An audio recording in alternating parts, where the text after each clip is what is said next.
And I also just want to say that it's people like you that keep the Kirksville amateur collegiate comedy bar scene alive and vibrant. So thank you very much.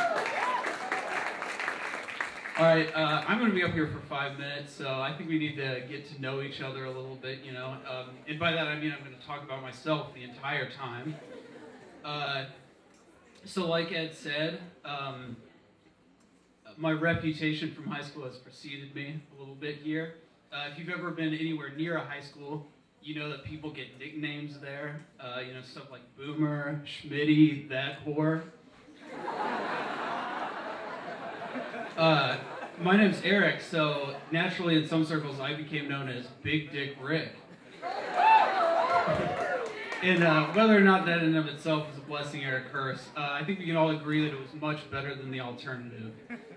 High school was rough enough without being known as Little Dick Rick or nothing more than Proportional Dick Rick. Let's see, a little bit more about me. I'm really bad with decisions, not good at decision making. I'm the kind of guy who chokes when he has to deal with the Netflix instant queue. The decision to watch another Breaking Bad is not a 5-second decision for me. Don't put me in that hot seat, Netflix. All right, what else? I'm an upper middle class, straight, white guy. Yeah, let's hear it for him. They don't get enough love. You know, that works in my favor most of the time. It makes things a little easier for me.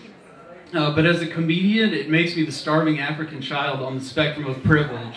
I've just been given nothing to work with. It's very unlucky. Speaking of lucky, we're always hearing about, you know, the lottery, right? What the Powerball amounts are and stuff like that. And in fact, here in Kirksville, every townie in front of you at the gas station is making some joke about it while buying a pack of cigarettes, 240s, and lube.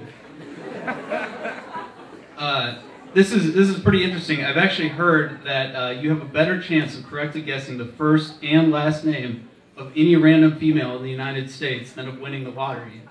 And that's crazy because some names are really common. You know, you got to figure male or female, just guessing Pat is going to knock out about 40% of the population. And as somewhat of an expert on moms, heyo, I can tell you that a suspiciously high number of middle-aged moms are actually named Barb. All right, I've got another question for you guys. This is an easy one. Who here thinks Truman is hard? Show of hands. Yeah. It's pretty tough. I have friends at other schools, and you know they complain about how hard their schools are and everything like that. And I would doubt them regardless because I go here. But I especially doubt them because a lot of my friends smoke weed, play Halo, and eat Doritos all day. And I found out that when you do that, you lose all speaking privileges about what's actually hard. Anything becomes a massive challenge. Now, if you want proof of this, just ask your biggest stoner friend how long it takes them to read the directions on a frozen pizza. Now that we're on the subject of food packaging, I have a couple things to point out about it. Food packaging seems like it's the final frontier. You know, it's the glass ceiling. It's the only medium where blatant stereotyping is still acceptable. It's 2013. My president's black. You know, we've come really far as a society. I think I'm gonna make some pancakes to just celebrate how post-racial we are. I've got my butter, my orange juice, my syrup. What? I'm pouring my syrup out of a bottle shaped like a slave?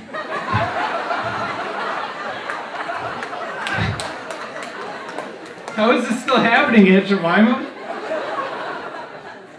That's a tough question. And my personal philosophy on questions is that, you know, it's good to ask the hard ones because that's how you learn more about yourself and about the world and about the things that actually matter. So to finish up, I'm just going to ask a couple of questions that I find myself asking a lot.